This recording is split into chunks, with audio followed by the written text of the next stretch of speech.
Woodford County Fiscal Court to order. Madam Clerk, would you please call the roll? Squire Taylor. Here. Squire Gentry. Here. Squire Varner.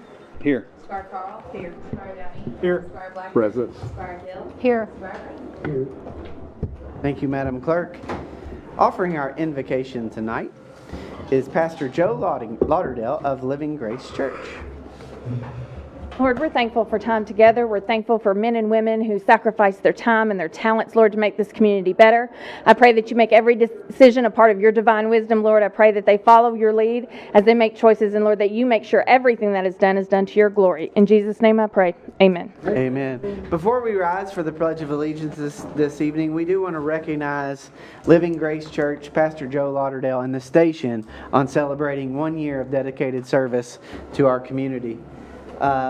Pastor Lauderdale, I do have the opportunity here to present to the Fiscal Court a certificate of appreciation that was from the station's appreciation night to the Fiscal Court.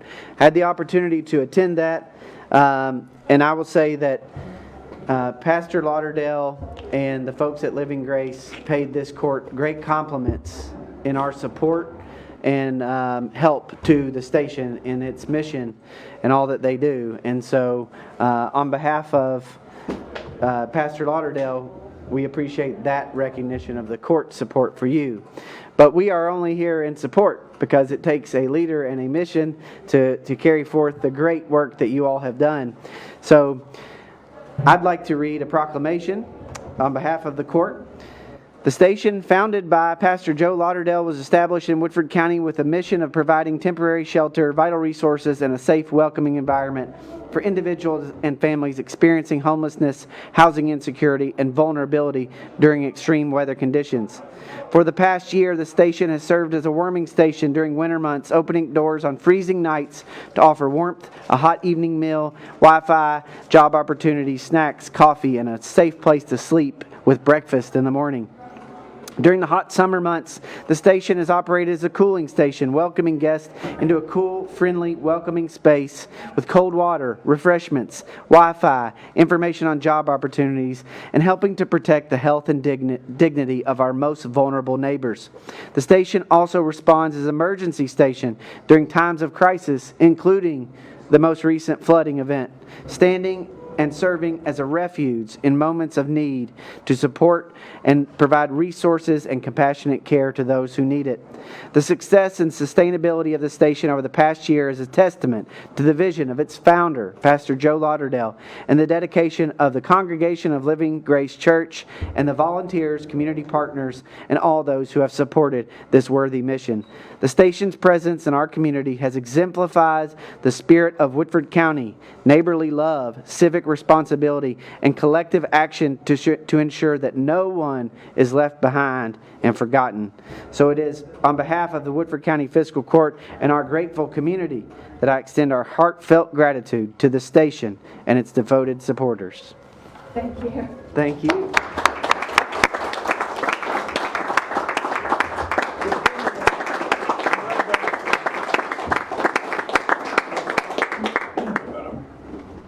So I'd like to take the opportunity to present this with you. And Fiscal Court, if you all could remain standing for the photo in the background. Thank you.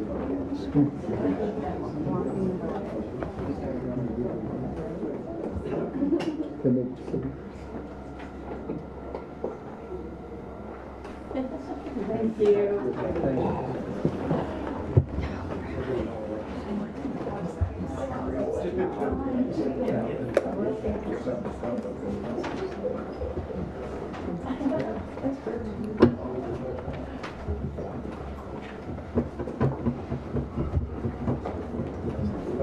Now, if you are able, please rise for the Pledge of Allegiance. To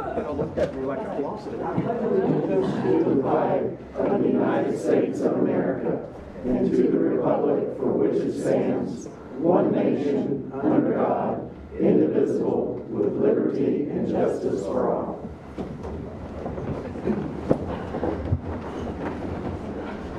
So I'm going to go ahead and move to the Good of the County program. The good of the county, the greatest county in all the universe.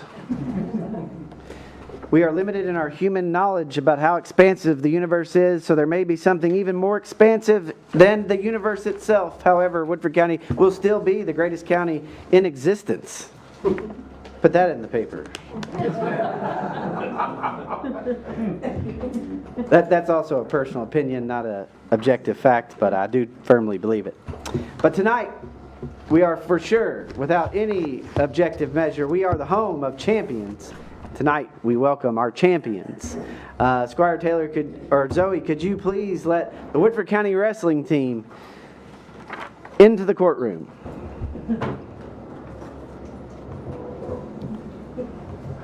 And if anybody gives anybody a hard time, you're going to have to wrestle the state champions before you leave. Ladies and gentlemen, Woodford County wrestlers.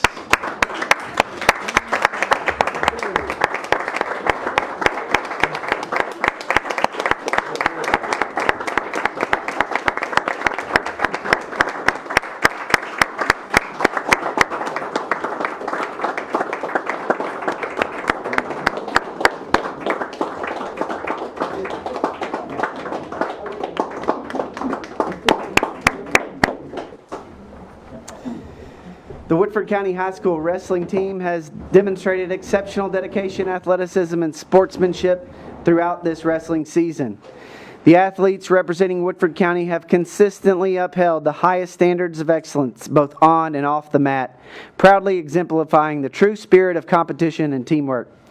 The following outstanding individuals have represented the girls' wrestling team: London Mosley, and if you could raise your hand or be recognized, Kennedy Rudd, J.C. Ledane, Anna Tierney, and Lacey Gilbert, with the valuable support from statistician Abby Courtney. The boys wrestling team has been comprised of the following exemplary student athletes: Bodie Darland, Isaac Johns, Bentley Wagner, Briar Rogers, Jordan Flores, Caleb Rogers, Lucas Davis, Braylon Livingston, Braden Jacobs, McLean Wilson, Brandon Wiley, and Owen Parker. Two members of the Woodford County boys wrestling team, Caleb Rogers and Isaac Johns, have achieved the extraordinary milestone of passing 100 career wins, with Caleb Rogers recording 106 victories and Isaac Johns an outstanding 166 victories. The team has flourished under the remarkable leadership of head coach Harrison Courtney, who is a member of the Woodford County Public Schools Hall of Fame and is the winningest wrestler in the storied Woodford County wrestling program. Coach Courtney's vision and mentorship have elevated our program to continued success, to live on the legacy of the great wrestlers before them. The program has been guided by a committed and knowledgeable coaching staff, assistant coaches Brent Courtney, Wyatt Courtney, Jeff Perdue, Randy Cotton, John Walton, and Tyler Stort. Now therefore be it proclaimed that the Woodford County High School wrestling team is formally recognized for their achievements and holding the gold standard of excellence in honor of their commitment, achievements, and outstanding representation of Woodford County. Ladies and gentlemen, congratulations.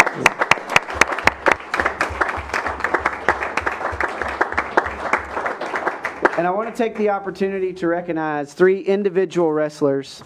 First, somebody who is prolific, a Hall of Famer in his own right, Mr. Isaac Johns, who we welcomed last year as a state champion.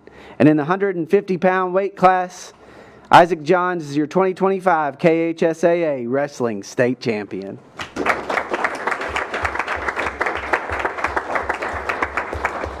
For our ladies, Anna Tierney, in the 107-pound weight class, placed third in the 2025 KHA Wrestling State Champion. Anna Tierney, everybody.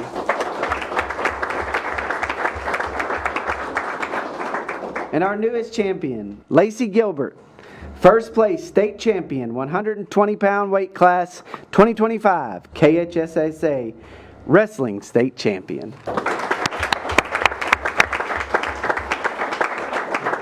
So, Coach Courtney, if you would, I'd give you the opportunity to approach the mic and share some words about you and your team. Absolutely. Turn on the mic. First and foremost, Turn on the mic there if you don't care. First and foremost, I just want to say thank you to everybody for having us here tonight. It's a pleasure. It's an honor. This was my first year taking on the job as head coach. I was very fortunate to have great support from the community, as well as the parents and the coaching staff that I have. I won't take up a lot of your time, but again, I just wanted to express how much of an honor it has been for me to be able to lead this team by example from the front.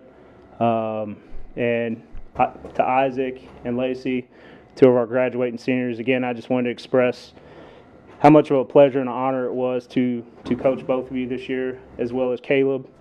You all are a true testament of strong leadership, and I wish all of you the best in the future as you continue your wrestling career. And just know that I'll always be in your corner. I'll always be here if you need anything, and I'll always be your biggest supporters. Again, thank you all. Thank you, Coach. So if we could have the fiscal court, we're going to get a photo with the wrestlers. Put the girls in the front.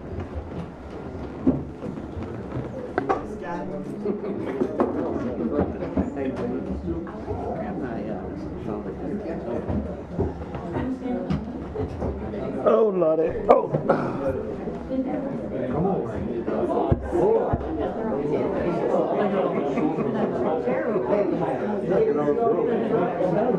King Signal. Short people like me also get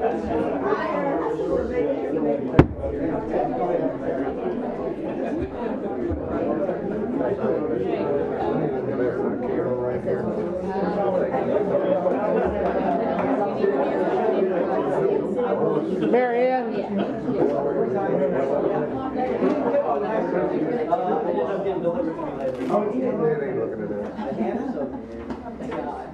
I get you to push your hat back just a little bit so it's out of shape. You're good?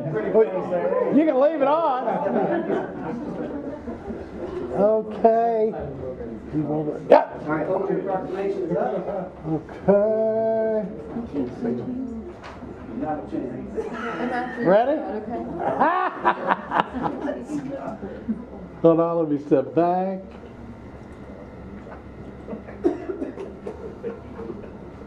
Got it. Okay, nobody move though, please. Please.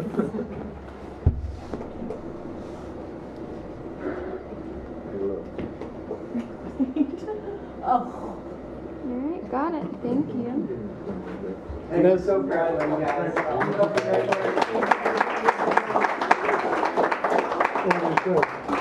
And for those of y'all that want to stay, you can always run for magistrate like that. Yeah. 25 years later.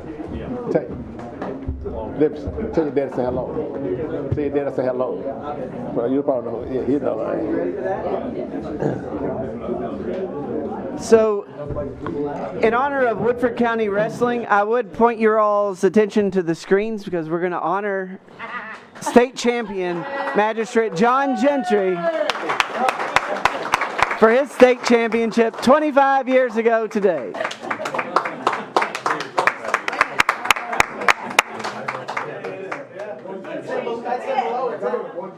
A lot less than I do now. And I have good news and I have bad news. The good news is that you all will continue to win championships. The bad news is when you bleach your hair like that, it eventually goes gray. It goes away altogether. Thank you, guys. Guys and gals, we're so proud of you. So proud of the team.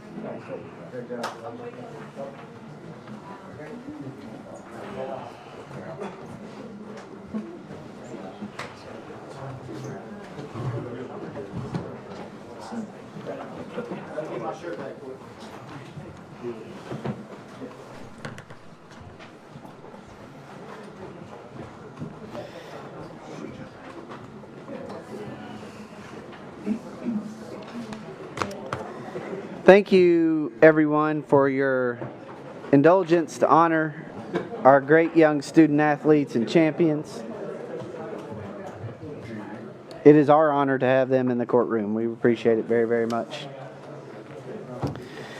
Before we, I'm gonna move some folks up in the agenda so that folks can have the opportunity to go on about their evening. But we are tonight we have with us Philip Brown from All Points Broadband, and I'm going to go ahead and allow you to give the court a brief update on the Woodford County Broadband Project. Mr. Brown.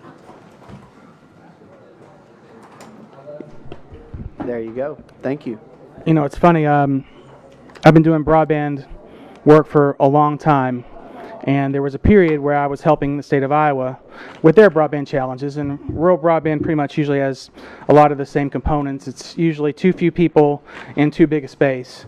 And anyway, about 10 years ago, I was in Iowa, and I got the opportunity to sit down for lunch with Dan Gable, who is one of the greatest wrestlers of all time. And you know, he was a retired coach for the University of Iowa, but you know, he was an Olympic gold medalist and NCAA champion, and he took us on tour of the locker room. It was really one of the great highlights of, you know, as far as sports are concerned for me. And even at his age in retirement, you could tell he was sizing you up as he shook your hand. and he could have taken any one of us that was at that lunch down, I'm sure. But to move on, you know, happy to be back, and envision probably be here on a regular basis over the next 18 months or so, as we work through our project and hopefully more construction in addition to what we're focused on right now. I would characterize our current project, which is funded by the KBIP program, as well underway. We have an FAQ, sort of local landing page that's going to give information to Woodford Countyans about the project, imminently ready to be published. It'll be a place where you can send questions from constituents about the project to that webpage and hopefully answer things that they want to know and enter their name and address and do. It'll be the best source of information on a real-time basis about the project as you're out and about in the community and hearing from people. As far as project activities, as far as our interaction with the state, we are working through a required environmental review that has to happen early in the project's activities. We couldn't get started on that until we had our contract signed. As you'll remember, we got our contracts finalized at the very, very end of 2024. So we're moving that, and then concurrently, we're moving from what we would call a feasibility design activity, which is very high level. That sort of design is generated by us using data provided by third-party providers.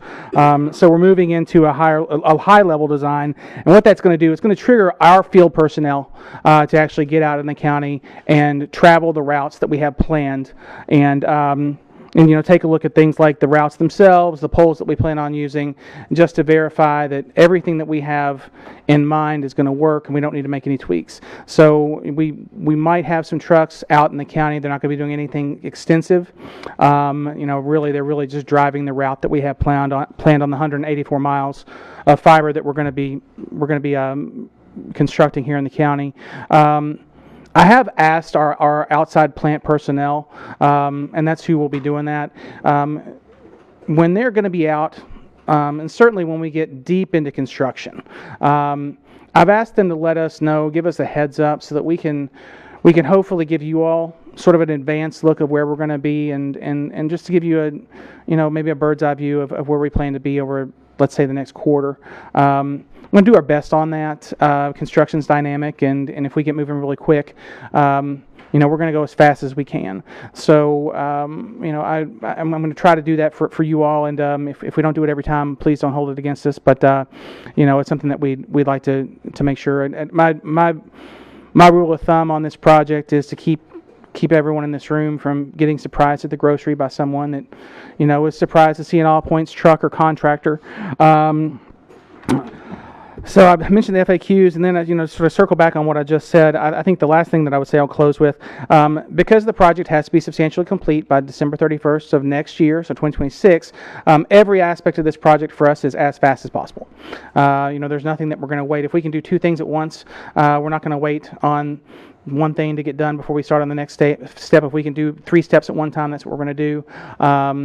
We like to move very, very quickly, and we'll be turning sites up and providing service to customers as soon as possible as well. So we won't wait until all 184 miles of fiber are done before we light our first customer. We will begin providing service to houses as soon as we possibly can on a house-by-house basis, and we really look forward to inviting all of you to our first customer lighting. We'll make a big deal out of that one, and you'll see more of me and our logo and things in the community as we move into this construction phase. We'll be out and present and at events and things like that, and we're really looking forward to it.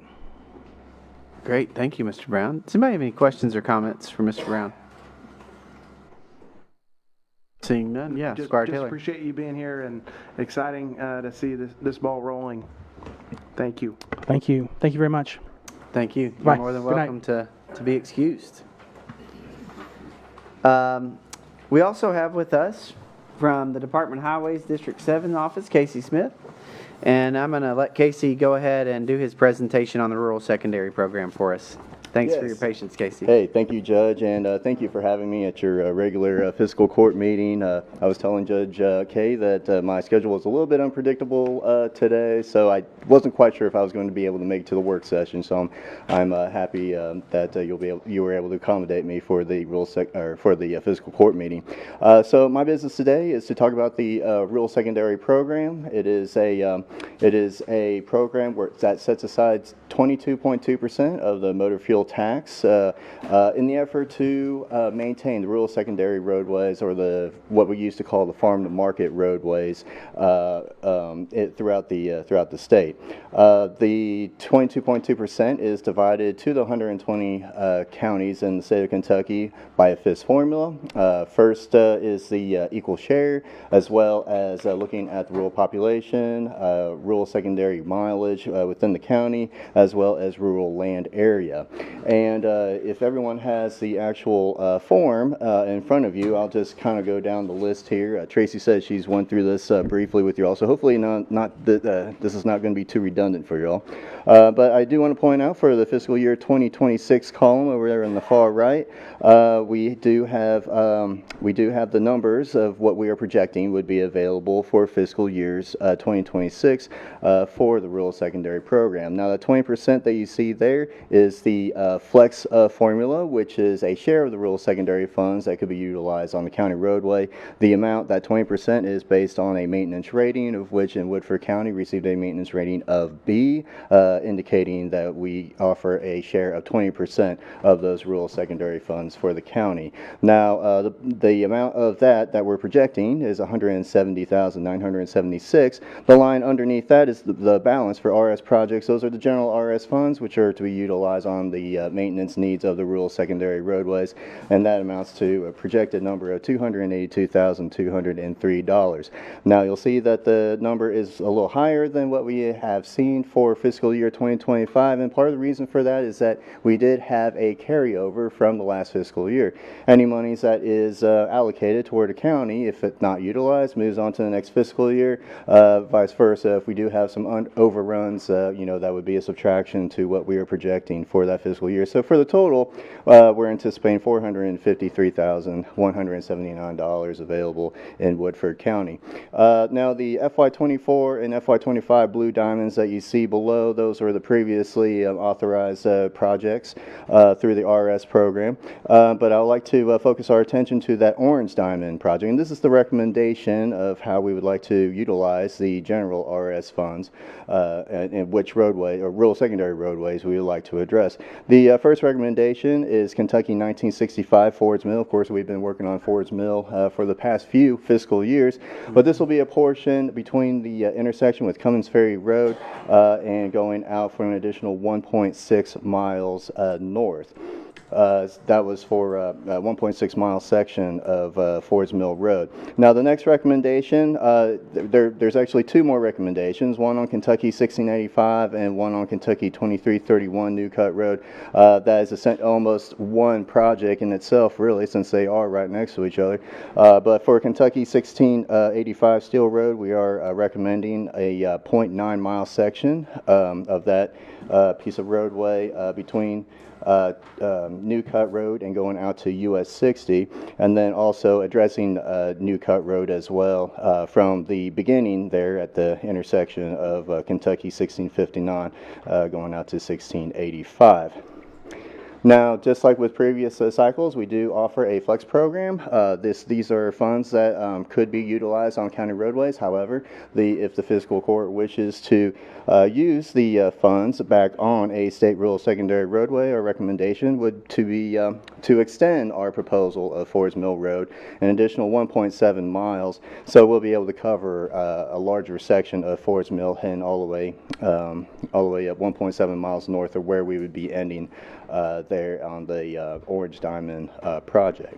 So out of this fiscal court meeting, we are asking for two motions. One is the approval of the general RS funds on the Orange Diamond projects, and whether or not the fiscal court would like to utilize their flex funds on a state rural secondary route, of which our recommendation would be Kentucky 1965 Ford's Mill. Casey, thank you so much for that presentation, and I know you went through it really quickly, but I have good news. In our pre-meeting, we did take this up. Yeah. We discussed it, and we had the road supervisor here as well as members of the road department. So we kind of went through everything and tried to get ahead of any questions that we have. But I will open up the floor. Does anybody have any questions for Casey regarding the presentation on the rural secondary program? Then I would entertain a motion upon the recommendation of the Woodford County Road Supervisor to accept the rural secondary program and resurfacing recommendations for fiscal year 25 and 26 as proposed by the State Highway Department District 7. Motion by Squire Brown, second by Squire Taylor. Would open up the floor for any questions thereon. Seeing none. I would just note we do appreciate all that work, especially Ford's Mill down in there and Clifton Road. Mm-hmm. It's much needed, much appreciated. Seeing no other comments or questions, all those in favor, please vote and signify by saying aye. Aye. All those opposed, nay. And the motion carries.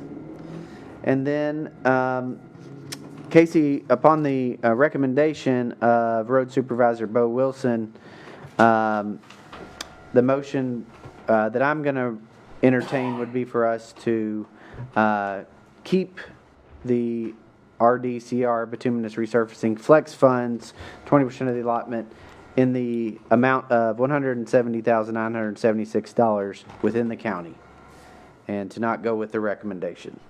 Is there a motion? Motion. Motion by Squire Gill, second by Squire Brown. Are there any questions or comments thereon? Seeing none. All those in favor, please vote and signify by saying aye. Aye. All those opposed, nay. And the motion carries. And Casey, I can go ahead and complete this for you. Sure, that would be perfect. So it would be on the last line, no, and just a signature and date. And we will get that to you forthwith. All right. Thank you. Thank you so much. Hang around, we'll get that to you, and then you're more than welcome to be excused, but we appreciate your time this evening. All right. So I'm trying to let our guests come first, so because we have a lot of business going on, and I will get to the agenda as it's been amended and it's before us. But I want to welcome Jill Pritchard to the podium there. So I want to Jill, before I give you the floor, I want to give some information to the fiscal court. We had a road race on Clifton Road several months ago, and there was some folks in the area that were upset about the race being going on and some of the impacts to the neighborhood and the area. And so, in working with Police Chief Rob Young, he decided that these events needed to see the fiscal court or the governing body, whether it's in the city of Versailles and Midway in front of their city councils. In fact, Squire Taylor, Midway has an ordinance that these events have to go through their city council for approval. So without doing any formal sort of process, I agreed with the chief that this is a good opportunity for us to, number one, look at what these events are. Number two, examine them and look at the safety and the public use of the roadways to make sure it's appropriate and reasonable, and we have all the safeguards for the runners, the traffic, the property owners, the residents. And then the third opportunity is for us to get more notice and to raise the profile and promote your event should it be appropriate. So I think it's a good idea for the fiscal court to take this up. I would note that the fiscal court received an email from the police chief, Rob Young, that said he didn't see any safety or security concerns with the nature of this race, which is on at least several years, correct? Yeah, this will be our 4th year. 4th year. Yes. So we have the event representative, Jill Pritchard, with us, and we welcome you to tell us all about this great event. Thanks.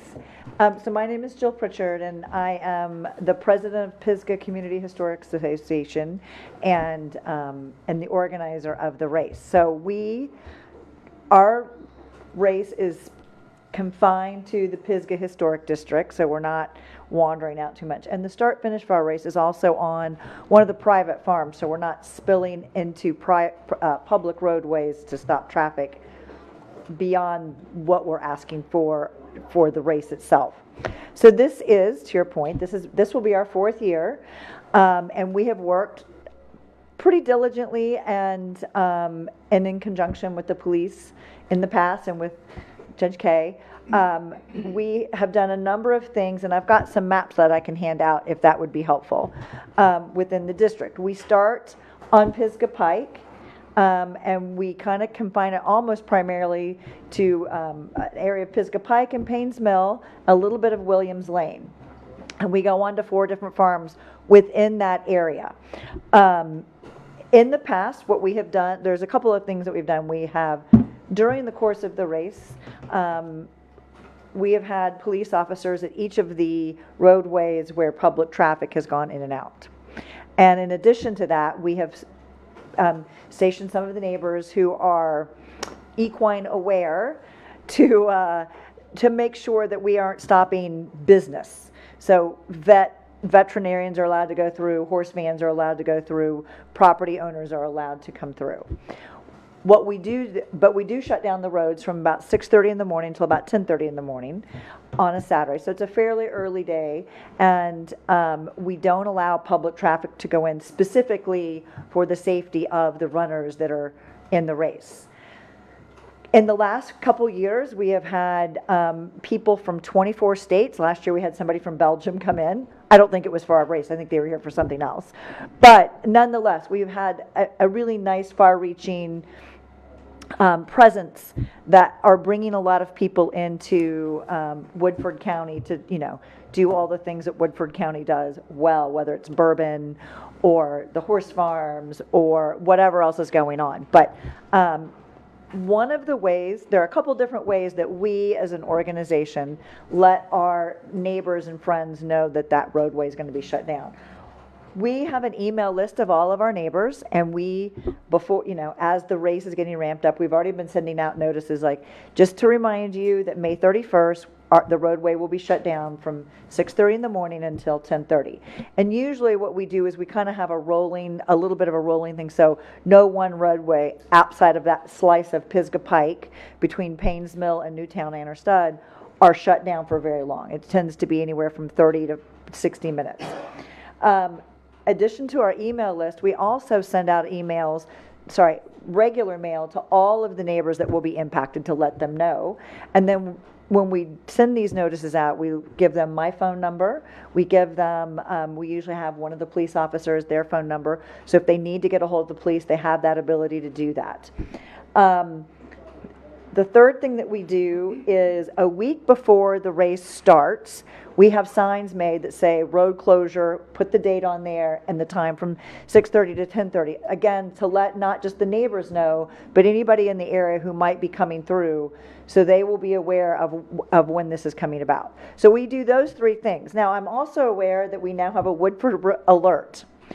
I have not used that in the past, so if I could get some assistance, and I don't know if I set that up or I work with you to set it up, or how that goes. But anyway, that's kind of what we do. That what we raise funds for is land conservation, and so we do try to keep it really tight in there so we don't impact a lot of the community.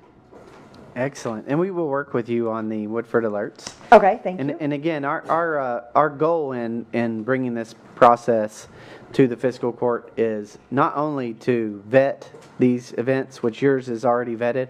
I'd like to put on the record that Ms. Pritchard met with Lyles Taylor and myself prior to the very first event and really beat the bushes and let everybody know what's going on. So you're a really good first case to come before the court, because you obviously have done the hard work to put this event on and let everybody know about it, Yeah. so that any issues are taken care of. So we'll work with you on Woodford alerts. Thank you. For sure. Yes.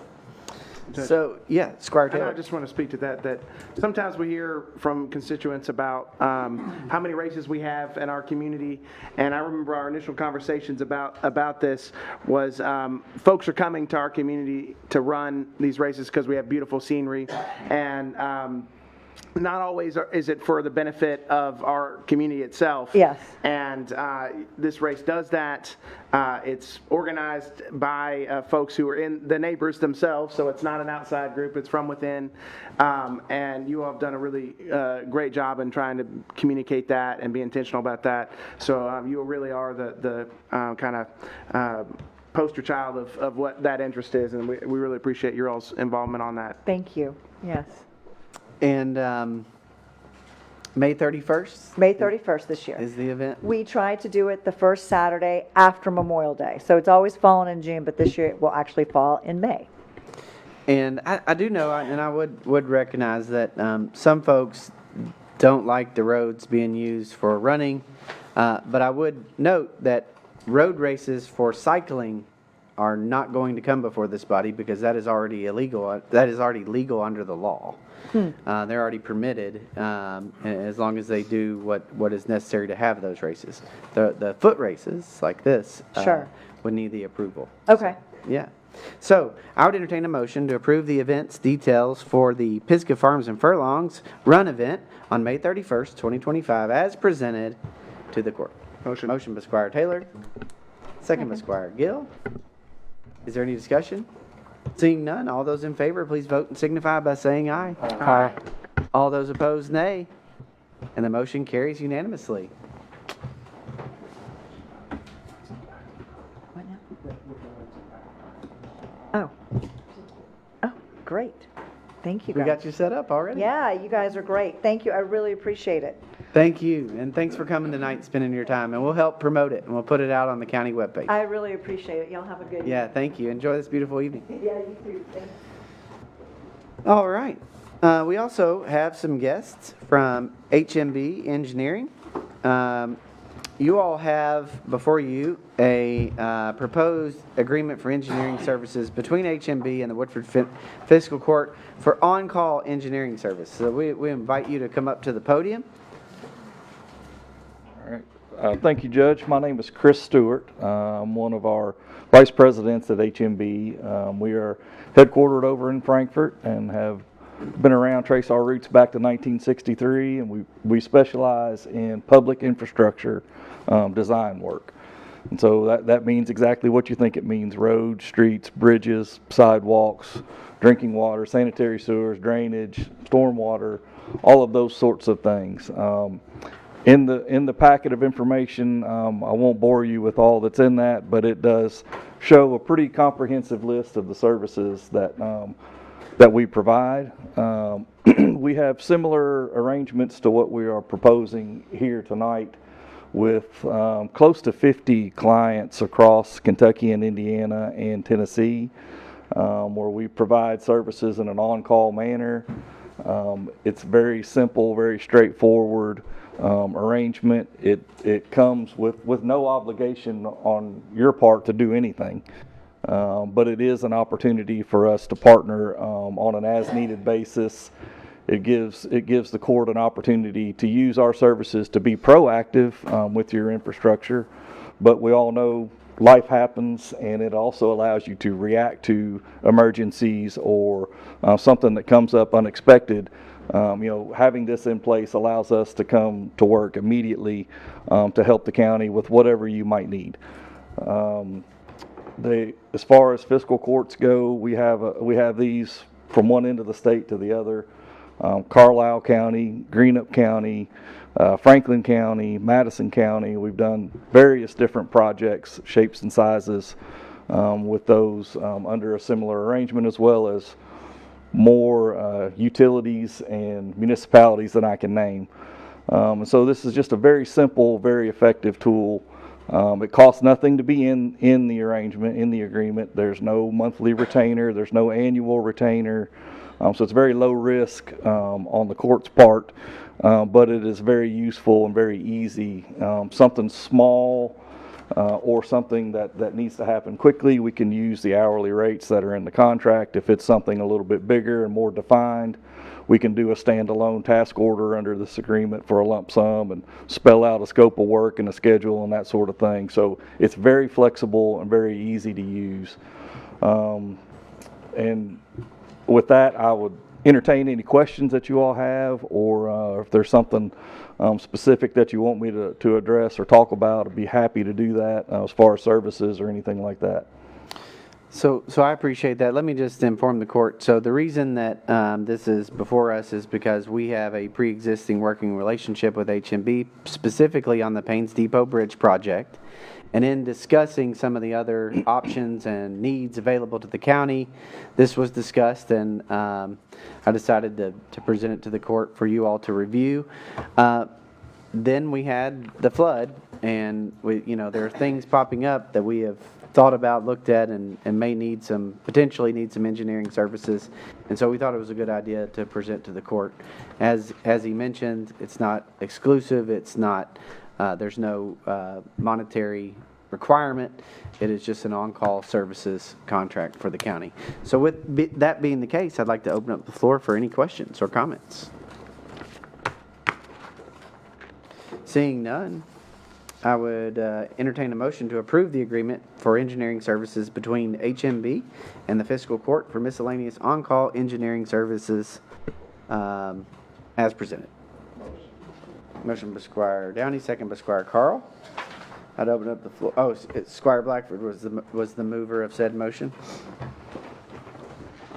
There's been a motion and a second. I'd like to open up the floor for any questions or discussion. Seeing none, all those in favor, please vote, signify by saying aye. Aye. All those opposed, nay. And the motion carries. Very good. Thank you all. Thank you all. Appreciate it.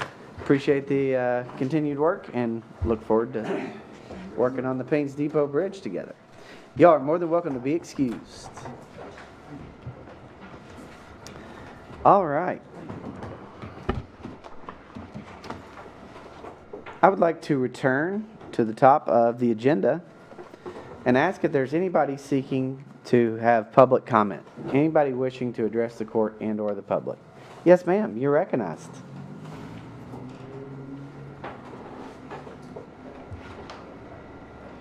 You mind to turn on the mic, please? Thank you.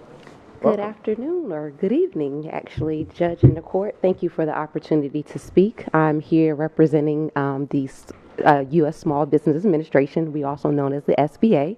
My name is Elise Hillman. I am a public affairs specialist, and a part of my job is to spread the outreach about the resources and the programs that we have. And so I won't be before you long. But basically, we are here in Kentucky. I know that you all have experienced a lot of disaster and flooding, mudslides, things of that nature. And so we just want to make sure that, especially Woodford County, knows that the SBA is here. And then we do have disaster loans available for those that experience damage that insurance is not able to cover. And so a great thing about our loans is that we do offer low interest, long-term fixed rates for homeowners as low as 2.75%. And also we service not only homeowners and renters, but small businesses and nonprofit organizations. And so as you can imagine, if you're a business owner, you may have had experience of loss because of the disaster. You're not getting, those sales, or you had a drop in sales. And so we offer, again, disaster loans at that low interest rate. And then a big part of the benefits of the low interest is that we have no prepayment penalty. So if you would like to start paying on those loans before the interest kicks in, there's no prepayment. Another thing about our loans, we often encourage everyone that's impacted to just know their options. We do work alongside FEMA, and so it does not cost to apply, and it also does not cost to accept a loan. And so while we recently we just got an extension date. So before our extension to apply was April the 25th, that date has now just gotten extended until May the 25th. And so that's probably the most important thing I'm here tonight to communicate, is that deadline period has now just been extended. And so not to open up a can of worms, but we also are aware are the recent flooding that just happened on top of the February flooding. And so I'm praying that there's no more flooding, but I will have additional information as we continue to get guidance and information regarding the April flooding as well. And so I'm here. I have plenty of flyers, things of that nature. And so thank you, Judge. And does anyone have any questions? Or Does anybody have any questions? Well, I'd like to just say thank you. Thank you for all your work in helping our citizens and our businesses that have been impacted. And if you wanted to give the flyers to our court clerk, we will make sure that they're disseminated far and wide. Yes, sir. Thank you for your time. Thank you very much.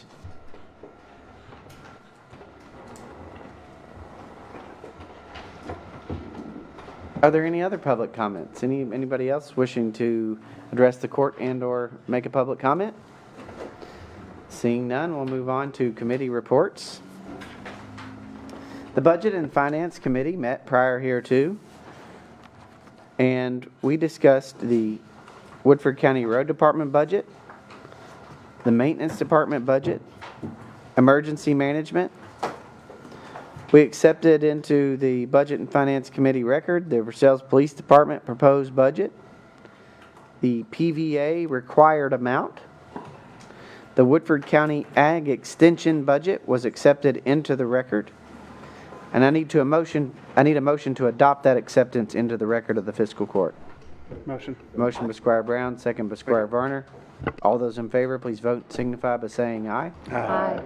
All those opposed, nay. The motion carries unanimously. We also had a presentation of the Parks and Recreation budget.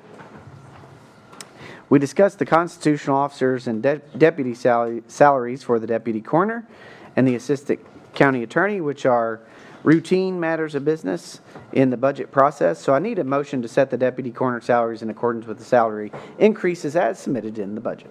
Motion by Squire Varner, second by Squire Downey. All those in favor, please vote and signify by saying aye. Aye. All those opposed, nay. We also need a similar motion for the assistant county attorney's salaries. Motion by Squire Downey, second by Squire Gentry. All those in favor, please vote and signify by saying aye. Aye. All those opposed, nay. And that motion also carries unanimously. As I mentioned, we discussed the county road funds, the rural secondary program, and the flex funds, which we just dispensed with. We also allowed the road department to authorize the county supervisor to seek quotes for fluids due to no bids being received. This is also a follow-up action from our acceptance of the road materials bids of last meeting. So there was a recommendation from the Budget and Finance Committee to authorize said quotes. I need a motion to adopt same. Motion by Squire Brown, second by Squire Taylor. All those in favor, please vote and signify by saying aye. Aye. All those opposed, nay. And the motion carries. The first item of business in the Budget and Finance Committee was to allow the advertisement and beginning of the bid process for the lights for the Woodford County Theater Modernization Project and to advertise the beginning of the process for the repairs to the stage and flooring for the Woodford Theater. Those were two recommendations by the Budget and Finance Committee. I need a motion to approve both. Motion by Squire Carl, second by Squire Varner. Are there any questions or comments? Seeing none, all those in favor, please vote and signify by saying aye. Aye. All those opposed, nay. And that motion carries unanimously. We also discussed the Millville Sewer Line Project. You were each presented with, there were two proposals, and we actually need a recommendation from the screening committee, which I believe Squire Gentry would include the screening committee with Frankfort Plant Board representatives. So I'm going to have them submit their criteria for the screening committee back to the fiscal court for us to make a recommendation. That project has been carrying on for some time now, so I want to make sure in order to move it along that we have the opportunity to act on the Millville Sewer Line Project RFQs upon receiving the recommendations of the screening committee. So I need a vote to allow an email approval of the RFQ approvals upon the screening committee's criteria and recommendation. Motion by Squire Gentry. Second by Squire Varner. Are there any questions?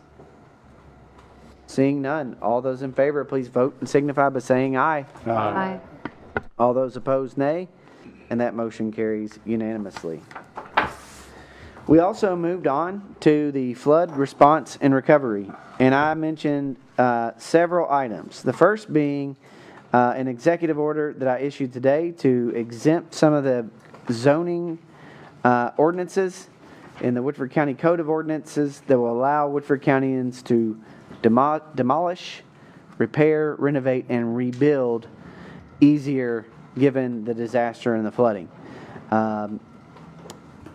Mr. County Attorney, I will wait till new business to look at the emergency order for the court, but I wanted to make sure we discussed that. Also,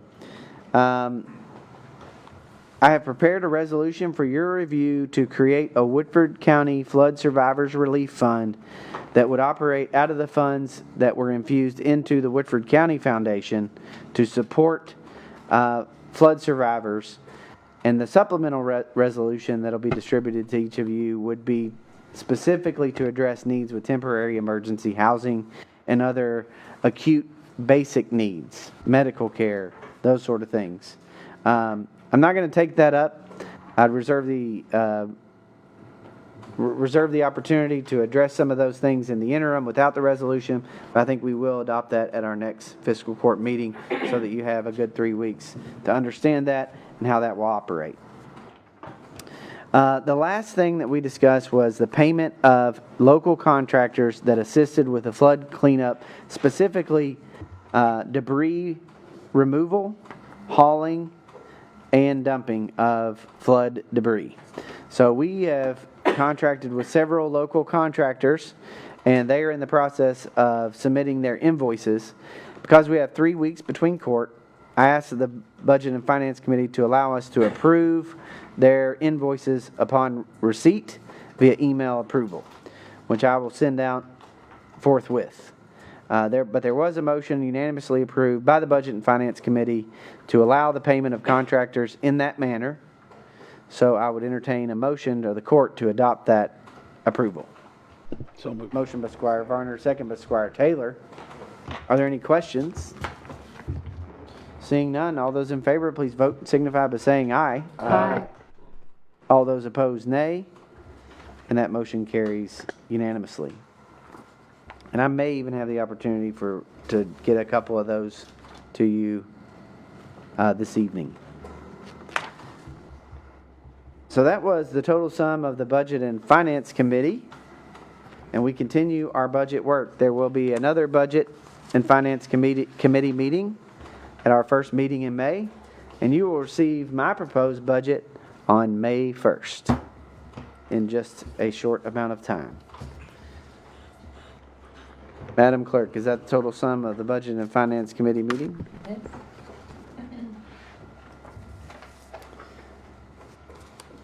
So the next, we went into recess of the Ordinance Committee to allow for the special meeting to hear about the nonprofit roundtable presentation from Cole Grannis and about the YEP program.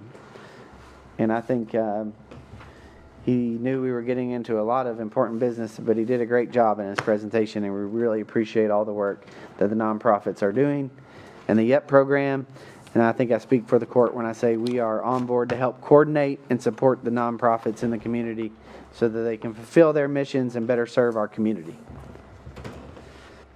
Then we moved on to the Ordinance Committee, where we reconvened and we welcomed the Fire Chief, Melvin Montgomery, to discuss fire hydrants.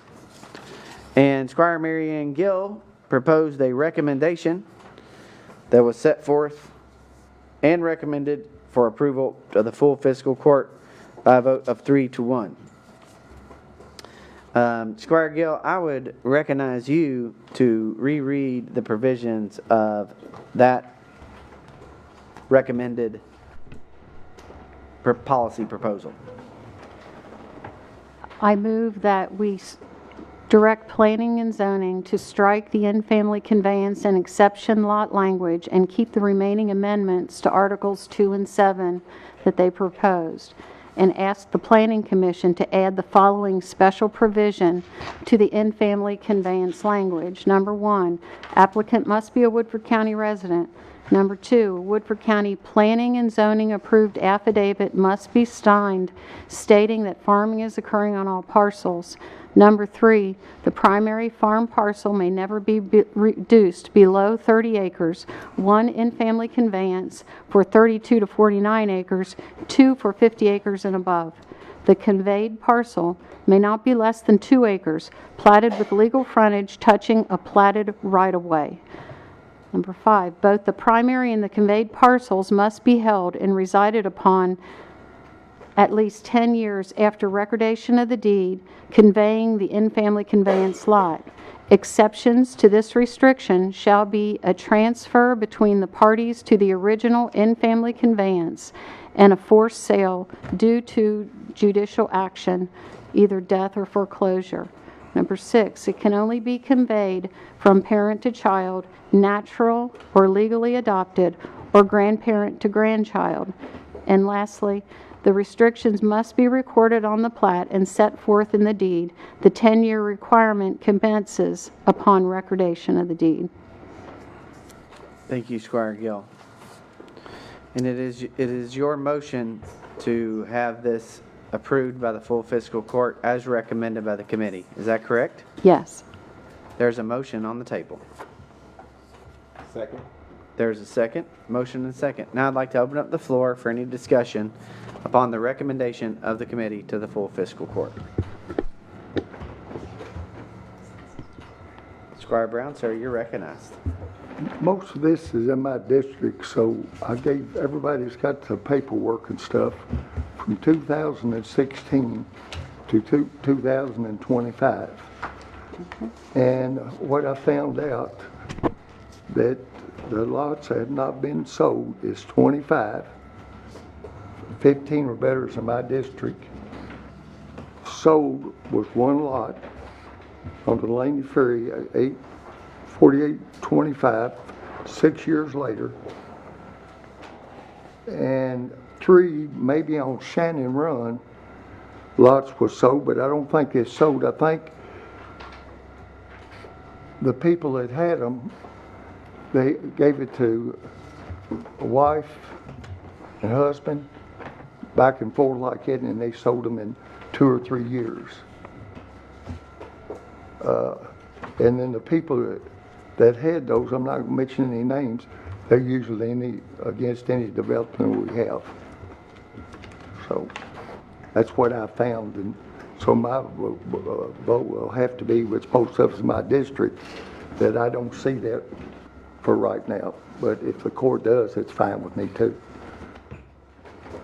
Thank you, Squire Brown. Other comments or questions? Squire Downey, you're recognized. Yeah, thank you. Question, Mr. County Attorney, from the, Squire Gentry brought up the proposal about the conditional use permit being applied to this. Can you break that down as to why or why not we could go that route? Question is this a zone change? So the CUPs wouldn't apply, it's not a Board of Adjustment, that would not be a Board of Adjustment matter. Talk to Squire Gentry, you all can ask, in addition to these, that's not Squire Gill's motion though, as I understand it, that they explore the possibility, is there a way to address in-family conveyances that might entail much more than what, or a different approach than what she is presenting tonight, but whether or not they can explore that the court, if that's the consensus of the court, ask them to consider that. And I don't know if that is the consensus, but if it is, then, they could. The zoning commission could explore that. In terms of making changes to the ordinance, the text ordinance, text amendment. So yes, if that's what you wish. I know this just came up, I believe, tonight. And y'all have been going through these other issues for some significant period now. But if that is a route you would like to see them pursue, and there could be pros and cons to that, even if it could be done, does it just matter on who can galvanize better than another group in terms of if they reach out to those immediately impacted, although then it's a question of immediate impact versus county impact. It's not just an immediate impact, it's in effect a countywide impact. So I don't know if they ever even considered that at that level, if they would wish to consider it. But you can ask if it could be explored at least. Even after, if this were to pass, you could. Yeah, so they will determine whether or not it's either a combination or one or the other. I think they're probably going to come down on the side of the proposed changes that have been, if y'all vote to approve them, that have been compiled by Squire Gill. If that's what you all, I guess we haven't had a vote on that yet, have we? Whether that's No, we haven't. No, we're on the table. So, and again, I do want to make one point, and this kind of alludes to what Squire Brown was saying. You're asking that they consider all this. You get it back, all you're asking is they consider this. You're not locking yourself into a vote up or down when it does come back. Some of you, I would expect if you vote in favor of sending it that way, if it comes back that way, that you would vote in favor of that. But you're not locked into that. A magistrate can change his or her mind if they send it back to you in that fashion. But as I understand it, you're kind of at a point where you cannot agree to approve this as is, so you're looking at a potential way to get a majority of the court to go along with this. Is that a fair reading, Squire Gill? You do understand that you make this recommendation, let's say they send it back completely the way you've asked, still going to require the court to pull the trigger on 2 readings to do that. I agree. Okay. You're absolutely right. And again, this could be viewed by some just to move this along, because we are kind of at a standstill without locking you into it. And you could take it in its entirety. You could change your mind on a couple of these positions that you've set forth here between now and then. I think particularly considering that we don't have another meeting for 3 weeks, that you just want to get this moving along. Is that fair? Yes. Yes. Question. Yep, Squire Gentry, you recognize. Would I have to amend Squire Gill's motion before the vote, or could I do it after? I think you could do it 2 votes. You could do the 1 vote that send these specific recommendations, and then do a 2nd vote as they review these recommendations and therefore review a change to the amendment. Is there an avenue, a path where it could be handled through the CUP? if that's what the consensus. I think in fairness, you should have a vote on this and then have a vote on that. Squire Varner, you're recognized. Yes, I think I agree with the county attorney to move it along, because we are going to get another public hearing, and we're going to hear from folks on this proposal going forward through the Planning and Zoning Commission. So I think, if we move this forward, we'll get some more input. Thank you. Squire Gill, you're recognized. Thank you. These recommendations aren't just my opinion. They're based on input from the Assistant County Attorney, from members of this fiscal court, and from the public at meetings and hearings that I've attended, planning and zoning, over the last 2 years. And I'm just going to make some points that I made in the Ordinance Committee meeting for the benefit of the public who might be listening. Currently in Woodford County, there are about 1,728 lots approved that have not been built on yet. In the last 10 years, there were 321 building permits outside the urban service boundaries. 42 of those were in 2024 alone.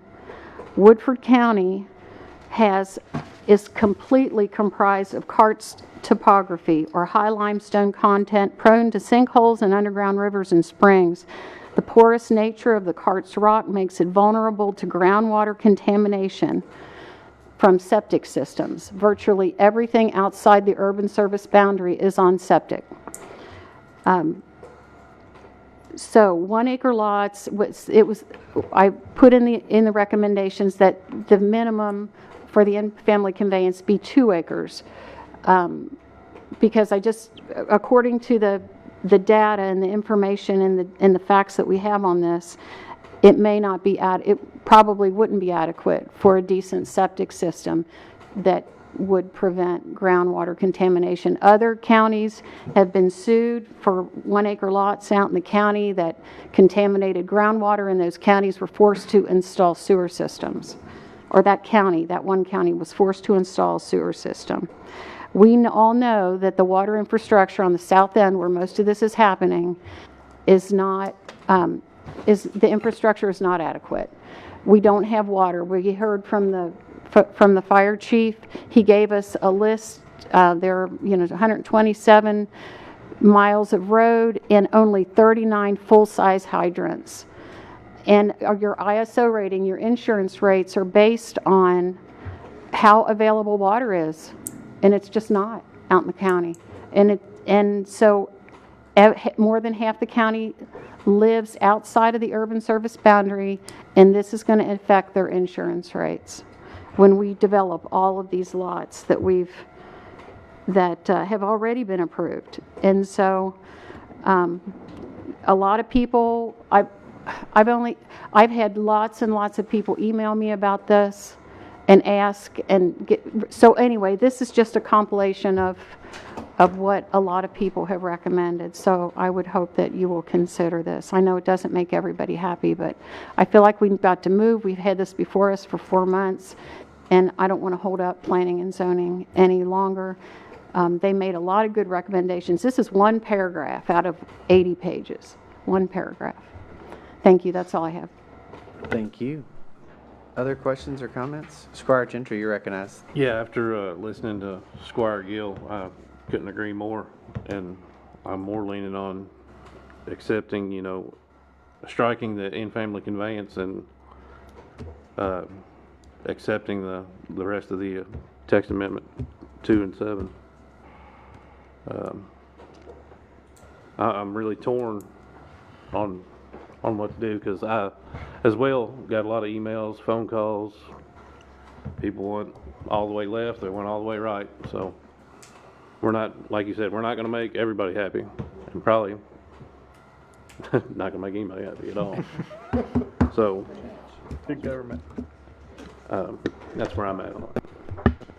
Judge, Squire Brown, you're recognized, sir. I've been here 23 years. Lived here 78 years. Y'all are voting on something that you don't have. Oh, you got your word. I done my job of showing you what has been done. You hadn't paid any attention to it. So how you know all these have been sold and stuff and we got trouble with because you don't have no records of it. The records I gave you show it's no trouble. So y'all saying you're helping the people you're doing, the people that she was talking about, I'm gonna call no names, I've been hearing it for 23 years. And the woman was here, she gave her brother a lot. But somebody else can't. And she's talked about rocks ever since I've been here living in Woodford County. But again, I feel that you're not representing the people. You're representing Mary Ann, and her facts is not right in my book. I got to respond to that, Judge. And let me just say, let's keep all the comments directed under Robert's Rules of Order to the chair, not to use names, not to talk to people individually, not address anybody individually. But you are correct, Squire Gill. Your name was invoked and you are recognized. Thank you, Judge. This isn't mine. These numbers, I didn't make these up. I didn't pull them out of a hat. He's right that Squire Brown is right that a lot of these lots have not been sold, but they are there ready to build on. And they can go tomorrow and get a building permit to put on every one of those lots. Those are approved lots, and that's what I said. There are 1,728 approved lots. They don't have houses on them yet, but they're coming. And we've got to provide schools and water and ambulance and fire protection. And that was the big concern that Chief Montgomery made. He made very good points that we've had our tax rates go up in the last year because he had to buy a new water tanker. They have to haul water because there are very few fire hydrants. Almost all of the water lines out in the county are less than 6 inches. A proper fire hydrant requires 6 inches. I'm not making any of this up. And it doesn't affect me at all. But I'm just thinking we've got to provide these services, and I feel like I've done my due diligence. I've studied this for 2 years now. And I know people don't agree with me, but I don't think these facts lie. 42 new lots in the urban service boundary, outside the urban service boundary in 2024, small lots. So, and like I said, they haven't sold them, they haven't built on them yet, but they can, and they can do it anytime they choose to go down and submit it. And that's all I have. Thank you, Judge. Thank you, Squire Gill. Other questions or comments? Squire Brown, you're recognized, sir. When she said in 24, in the last 2.5 years or 3 years, when they found out we might be doing something, that's when you got all of it. A lot of people from out of town that's bought them and stuff. The people that lived here and followed the law and stuff and the rules, they hadn't built on it. A lot of them might not ever build because if they gave their lot to their son or daughter or grandchild.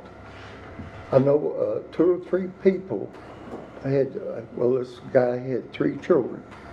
He gave it to one, they didn't use it, he gave it to the other one, and so the third one, I think it's building on it now, but he kept it in the family. But her data is from, and I can give you in town, since 2.5 or 3 years, we're going to have 1,500 homes in Versailles. And we're developing stuff that's tried to be developed for 23 years. So tell me what's going on. It's not the farmers that's done it like they talk, and all the lots they had, they've sold them off and stuff. I got proof there, it's not there. So how can you base that on of that when it's not there? What's not there? What your figures is and what is showing, it's not there, and they kept it like they were supposed to. They hadn't sold it, and they might not ever develop it. Well, I didn't make the point that they sold it.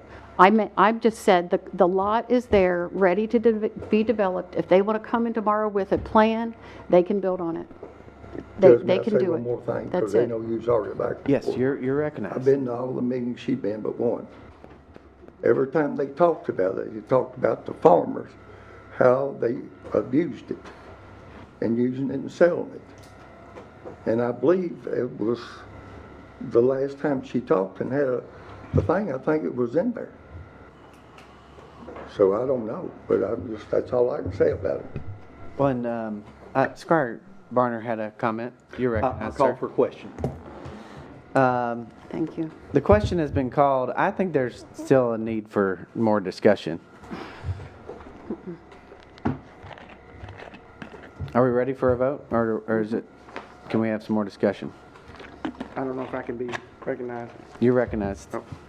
I appreciate that we are moving in a direction on this, and I appreciate the willingness to have conversations about this issue and provide feedback from a lot of folks. I think we're moving in a positive direction. I think that we heard from a lot of folks from the original proposal, and this does not any negative on the Planning Commission because they worked really hard on the entire document, including that portion. But our opportunity to hear from more folks allowed us to make some changes in this request to them to make the official changes. And I'm not saying I'm 100% there yet, but I am saying that I'm proud to see us moving in a direction that seems to have more consensus. Not full consensus, but more consensus.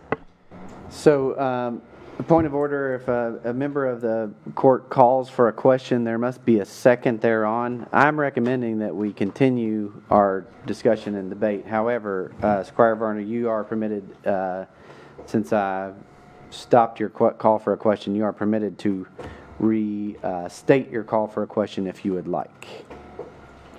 Judge, the reason I call for a question is I think, as Squire Taylor said, we're moving in a positive direction, and I think this gets us another step. We're not, as the county attorney said, we can send it and get recommendation back. We'll have another public hearing, and then when it comes back to us, we've got another option to look at it again. Turn it So down. that's the reason I called for the question. Yeah. Are you renewing your call for a question? Yes, sir. Is there a second to the call for a question? I'll second it. All those in favor of voting without any additional discussion or debate, please vote and signify by saying aye. Aye. All those opposed, vote and signify by saying nay. Nay. The call for a question fails. Squire Downey, you're recognized. Thank you. Mr. County Attorney, not to belabor, but I understand I cannot have a conditional vote on a conditional use permit. But just to clarify that if we were to move forward with the proposed language that is on the table, that you are not saying you're recommending, but a option in addition is that we could also then make a separate motion to ask the Planning Commission to explore this change as a conditional use alternative. Yes, since there was a motion and a second on the motion for the specific provisions to be considered as enunciated by Squire Gill, that's what you're voting on. Since you're not actually having a reading, you can have and Judge, please correct me if I'm wrong as chair, if he can entertain a motion, if there is one, for additional considerations, if that's the majority sentiment of this court. Now, I don't want to give any impression that that's something they're going to be able to do or will do, but again, you can ask second to what's being asked here for that consideration. If takes 5 votes. First on this motion, it would take 5 on that. Yes, you can. But I think that's a separate motion so as not to clutter this motion. So, I recall something about in Robert's Rules of Order that only someone who has not discussed or debated the question can call the question. So I don't know that necessarily your call to the question was appropriate, Squire Varner, but we entertained it and moved on. I just want to make that point of order. I think if you call the question, you cannot participate in the debate prior. But We're learning a lot. we need to get those FFA parliamentary procedure kids in here and let us. They'd have a good one with this. Okay, the motion on the table, set forth by Squire Gill and properly second, still before the body. I'd open up the floor for any additional discussion. I would just make a couple of points. The first being that in the initial discussion of this issue, the in-family conveyance issue, there was a sentiment in the public that we were moving too quickly and that we were doing things behind closed doors that were not transparent. I think that we have risen to the level of transparency that is fully open so that everybody can understand what we're doing. And it may seem like I'm on one side or the other of the issue, but I want to emphasize beyond emphasis that we are not doing anything out of the public eye. In fact, we are very open and transparent about all the actions we're taking. For example, in an ordinance committee meeting just a month ago, someone said the fix was already in. I hope that the public understands, if you're watching this, this is how government should work. We should debate things. We should bring things up. We should have proposals read. We should have them submitted in writing. We should have open discussion and debate, and that's what's going on. So I want folks to know that we're operating in a transparent process. The other thing that I think is important to note is there is a lot, as Squire Brown has said, slated development, particularly in the urban service boundary of Woodford County. And I want to be on record and say that Woodford County farmers are not the problem with overdeveloping our community. Our farmers are why we are trying to save farmland. But I don't know that this proposal is exactly what we need and what farmers would prefer. And, you know, that's not for me to weigh in. But my final point is this. I do believe, as several of you have recognized, that there is not unanimous consensus. There may not even be a plurality of consensus within our community. That's why it's important not to say we have to do these things immediately. We should work on building consensus. But this is something that I've dealt with in my 6 years as judge. That people say everything is already determined, that the fiscal court already has their votes ready when they get in this courtroom. And each of you sitting here know that is not the case. And this specific issue has proven that everyone is of independent mind and thought and has the ability to work with their constituents on their specific votes. And what I want to say about that is that as your chair, as the judge, I try to never bring controversial or divisive issues before the court. I do not want to divide you along any lines, period. We are one community, seen most clearly in the recent flood response. We are one. And I really hesitate to move anything forward that has major dissension or dissent. Votes that are not 8-0, I try not to bring before this court until we've reached a point where they have to move forward. So, I say that to say I do think that we are somewhat divided in the decision making here, and that's one of the reasons why it has not proceeded as quickly as some would like, but it is for good reason. It's for openness and transparency and unity. So, I know we're going long, but we'll go as long as we need in order for everybody to have their views heard and information presented. So I'd reopen the floor for any discussion regarding the motion on the floor. See, you just let me talk, Squire Varner, and that calls the question almost, I think. All right. Are we prepared to vote? Just to clarify, the vote on the table is to recommend the policy proposal as set forth by Squire Gill. There's a motion and a second. All those in favor, please vote and signify by saying aye. Aye. Aye. All those opposed, nay. Nay. Madam Clerk, would you please call the roll? Squire Taylor. Aye. Squire Gentry. Nay. Squire Varner. Aye. Squire Carl. Aye. Squire Downey. Aye. Squire Blackford. Aye. Squire Gill. Aye. Squire Brown. And the motion carries. Continuing on that discussion, there was a proposal first offered by Squire John Gentry to request the Planning Commission to look at whether an in-family conveyance rule could be subject to a conditional use permit. And if possible, then it would be, I think that the motion would have to include a request that they include that as a provision of Squire Gill's motion. Successful motion. Is there a motion for same? Motion. Motion by Squire Gentry, second by Squire Downey. Just to clarify for the clerk, this motion is to request whether or not a conditional use permit can be applied to the provisions and policies passed in the preceding motion, and if so, that the Planning Commission adopts same. You good, Madam Clerk? Now, I'd like to open up the floor for discussion thereon. Who was the second on that? Squire Downey? Thank you, sir. Floor is open. Seeing no discussion, all those in favor, please vote and signify by saying aye. Aye. All those opposed, nay. The motion carries. May I explain why I voted nay?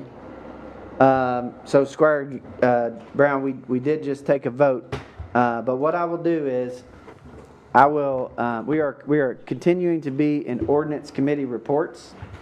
I have not concluded the report on the ordinance committee, and so I would grant you the floor to discuss the issue as under the ordinance committee, but not to explain your vote, if that makes sense. Oh, I'm not following.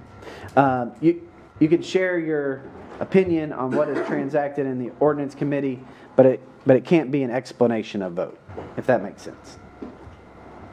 Well, I don't know. If I'm wrong, you just tell me, okay? Yes, sir.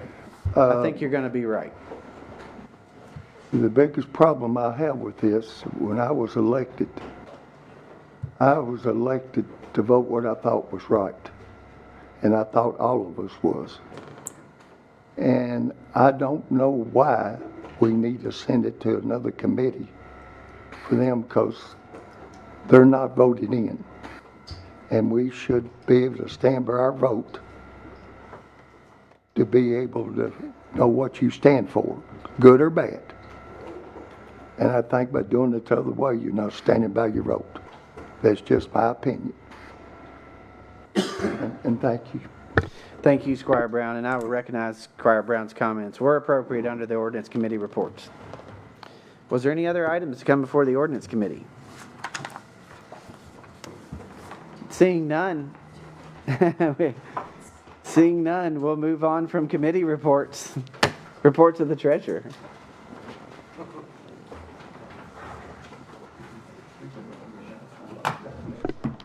Tonight's balance is $16,038,027.30. Are there any questions for the treasurer? Seeing none, Madam Treasurer, I just want to thank you for all your hard work on the budget. We're getting there. Thank you, thank you. You all have before you the quarter-end report for the county clerk. She was unable to be here this evening. She was feeling a little under the weather and asked that we approve her quarter-ending report, March 31, 2025. Motion. Motion. Second. All those in favor, please vote and signify by saying aye. Aye. All those opposed, nay.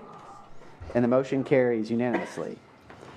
I also need a motion to ratify the April 15th, 2025 email vote approving the facility use agreement between the American National Red Cross and the Woodford County Fiscal Court to set up a disaster recovery center at the Woodford County Senior Center. Motion. There's a motion and a second. All those in favor, please vote and signify by saying aye. Aye.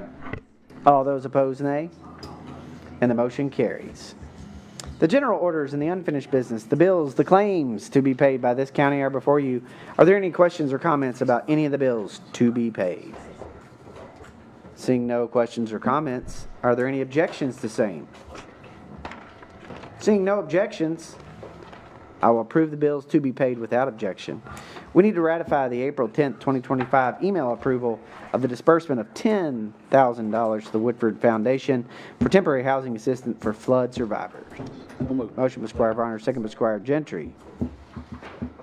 All those in favor, please vote, signify by saying aye. Aye.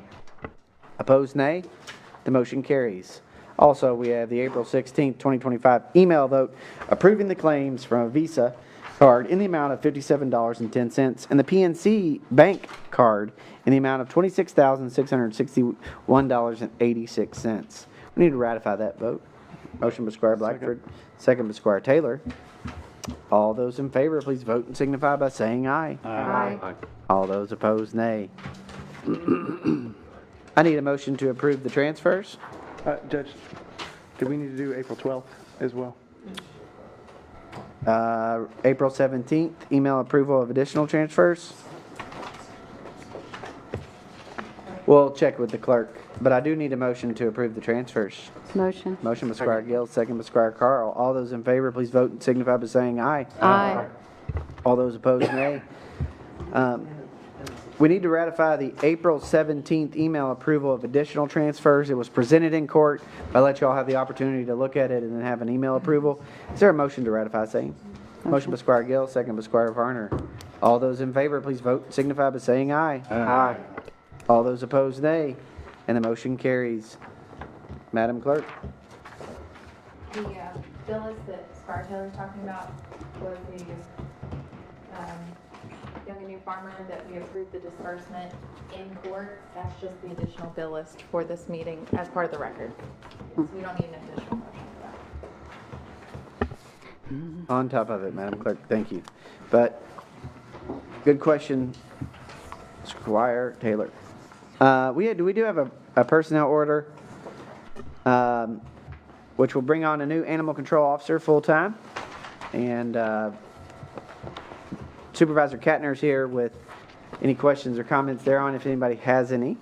If not, I would entertain a motion to approve the personnel order. Motion. Motion by Squire Gentry, second by Squire Carl. Are there any questions or comments? Seeing none, all those in favor, please vote and signify by saying aye. Aye. All those opposed, nay. And the motion carries unanimously. Moving on to flood response and recovery. I've discussed some of this stuff at length, but Mr. County Attorney, upon my executive order 2025-01, I'd like it noted that I've only done one executive order. And it's an important one. It's an important one in order to help flood survivors be able to rebuild, demolish, repair, and renovate their properties. And so I think as an act of solidarity and just in order to ensure that the contents of the executive order are upheld, we would ask that an emergency order of the fiscal court along the same lines be moved and voted upon this evening, Mr. County Attorney. That is correct, Judge. What I have done, you are entitled under KRS 67.078 sub 2 to declare a state of emergency and enact an ordinance without the normal formal requisites, like 2 readings, publication in between, that sort of thing. So if it is the sentiment of this court that Woodford County is operating under a state of emergency due to the flooding, then you can have an ordinance adopted tonight that basically incorporates everything that was in the executive order, the provisions within the zoning ordinance that need to be suspended or modified, which was based on the judge's discussion and receipt of information from Mr. Hunter with the Planning Commission, and simply have it in ordinance form. All that's required is your adoption tonight, this one reading, although we do publish it within 30 days like you would for a normal ordinance after the second reading. So if the court is inclined to in effect join with the judge and make this an order of this entire body and not just the order of the judge, and declare the state of emergency and allow for these provisions to be suspended or modified, then you can have a vote to adopt this ordinance, this emergency ordinance tonight, and it will become law upon this reading this evening. And Mr. County Attorney, is it a procedural action? Should we first declare a state of emergency or? There should be a vote of the court declaring it, and then a secondary vote in light of that previous vote declaring it to have an emergency enactment of the ordinance that I prepared. Based on the disaster and current state of emergency in the county, I would entertain a motion to declare a state of emergency by action of this fiscal court. Motion. Motion by Squire Gentry, second by Squire Taylor. Open up the floor for any questions or comments. Just a question, Judge. You recognize. Is there a start and end date to the emergency declaration? Pardon? Is there a beginning and end date to the emergency What the declaration? executive order, which I incorporated in the proposed ordinance, is that it be for 180 days unless rescinded sooner. Gotcha. It could be extended if necessary. But just so you know, the very last provision will say this ordinance may be amended to include additional provisions of exemption of the Woodford County zoning ordinances may be deemed necessary and shall remain in effect for 180 days unless rescinded sooner and may be extended if and as necessary. So yes, Squire does. Thank you. Thank you. So there's a motion on the table to declare a state of emergency in Woodford County. The fiscal court clerk has put up on the screens the contents of this emergency ordinance, should it be one that we want to adopt. So I just slowly peruse that. Judge.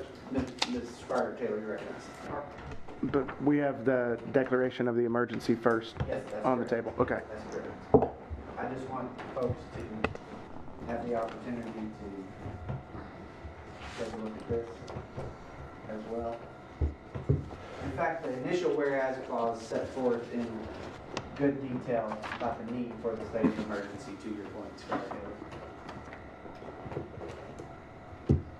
Exemptions of Article 4, Article 8, Article 10.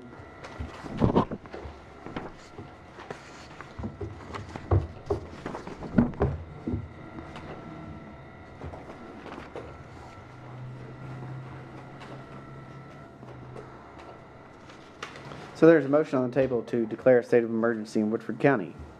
Seeing no other further discussion. All those in favor, please vote and signify by saying aye. Aye.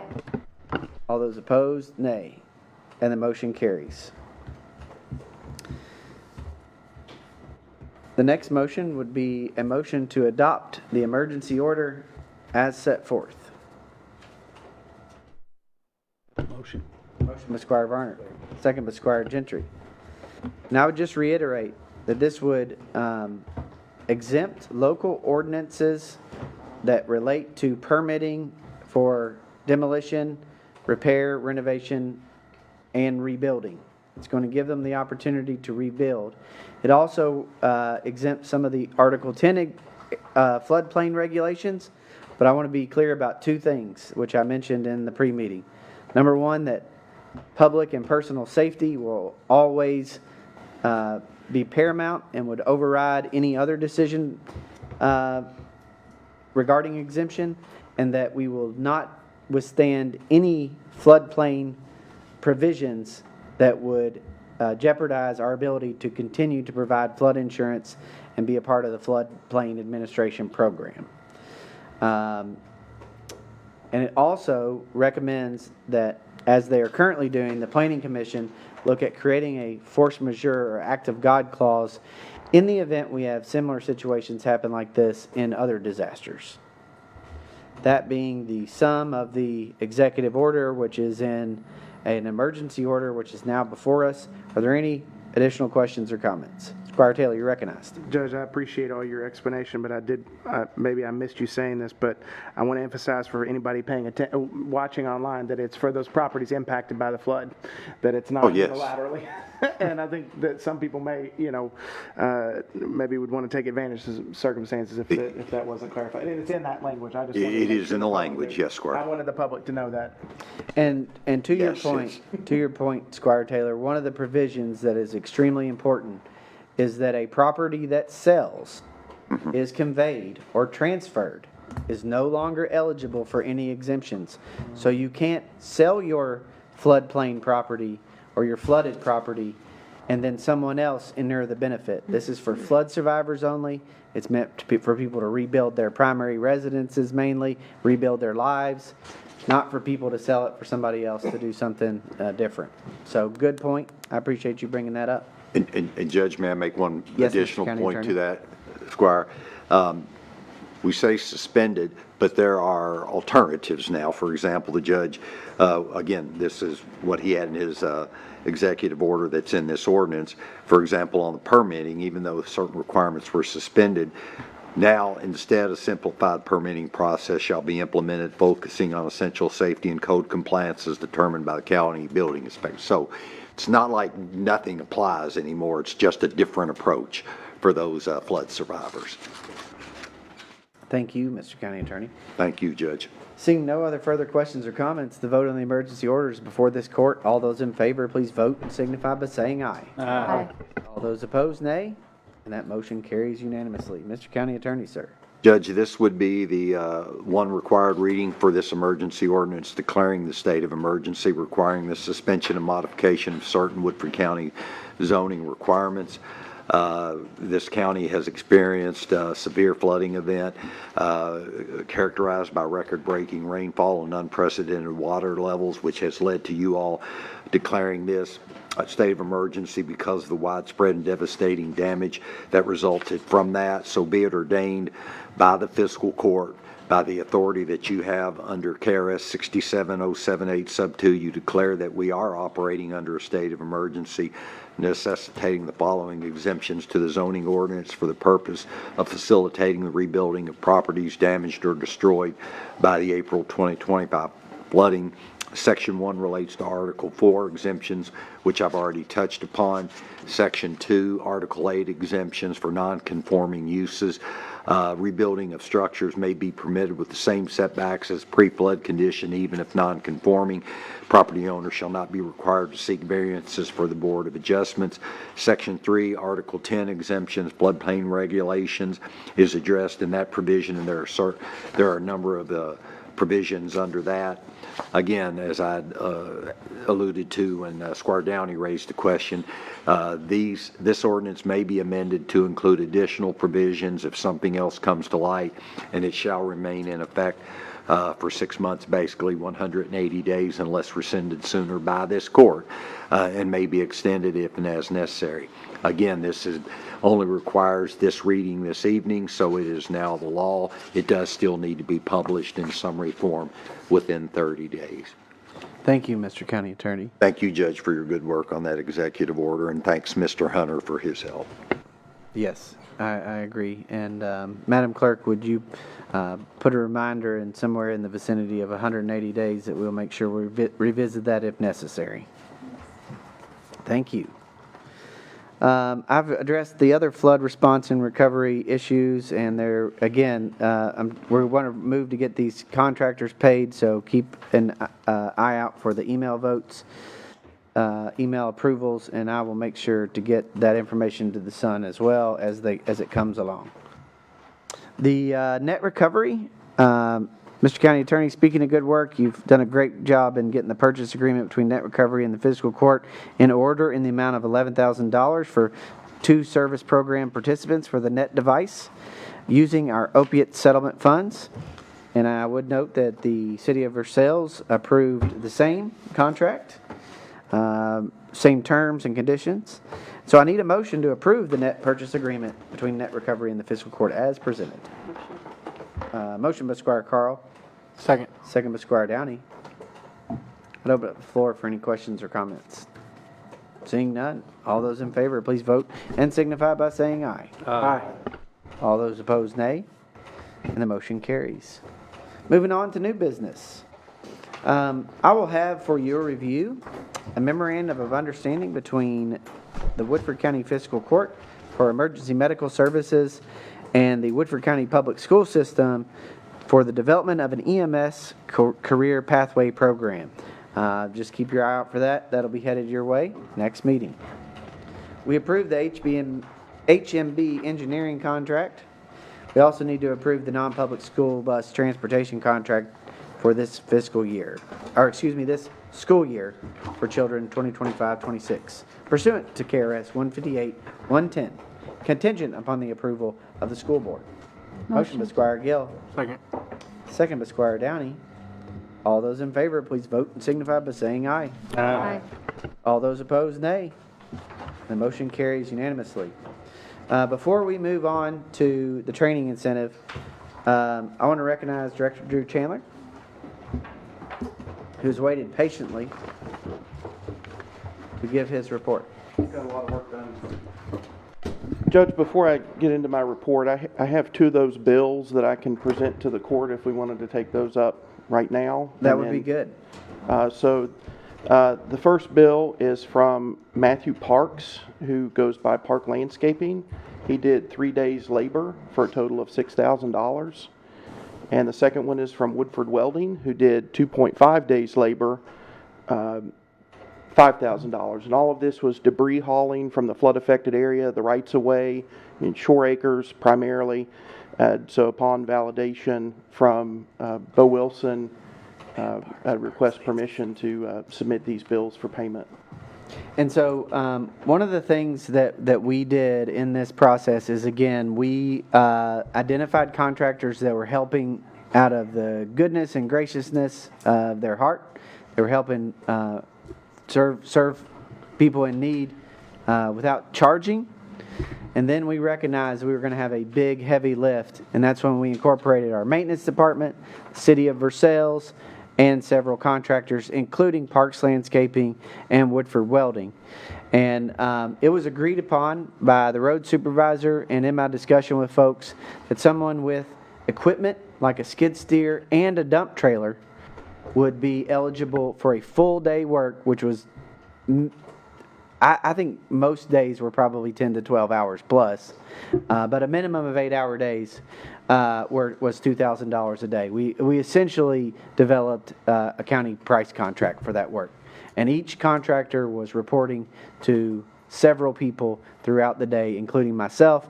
They were also hauling and unloading at road department and recycle, where we have a record of their work, and then reporting to either myself, Director Chandler, the road supervisor, or even our maintenance department, so that we kept tabs on all the work being done. And I can confirm that this work was done and done well, and it was above and beyond. So entertain a motion to approve the invoice for Parks Landscaping in the amount of $6,000. Motion by Squire Blackford, second by Squire Carl. Are there any questions?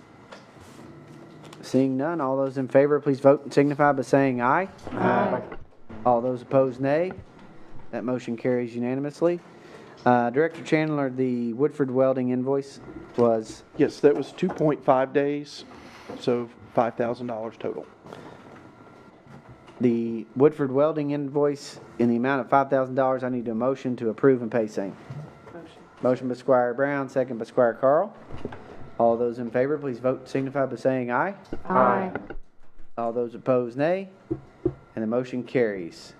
And I will have our team get the checks for those ready for those contractors tomorrow. Judge, as a brief reminder of the point we hit on during the committee meeting, debris management is 100% reimbursable with our proper documentation, pending that FEMA declaration. So, I think my report tonight will allude to the effectiveness of that county contract. On my last report on April the 8th, we still had areas of the county that were inaccessible by road. Water had not receded out of people's homes. Yesterday, during a joint damage assessment, Kentucky Emergency Management and Federal Emergency Management officials needed convincing that there was a disaster here recently. And that's a testament to the efforts by all the organizations involved in the cleanup. It wasn't until we literally pointed out mud caked on speed limit signs, water lines on people's shingles, that they began to understand the destruction that happened here.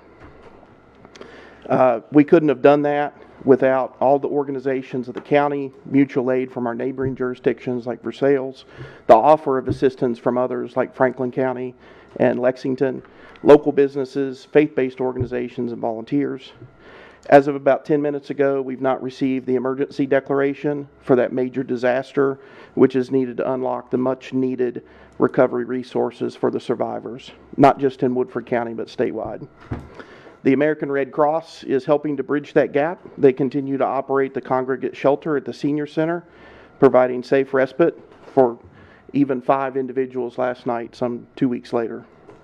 The Red Cross has also expanded their services to include direct financial assistance, and that will be available in person at the senior center through Friday, and we're working out the finer details of a mobile service that can set up and go through like they did the supply and food delivery routes.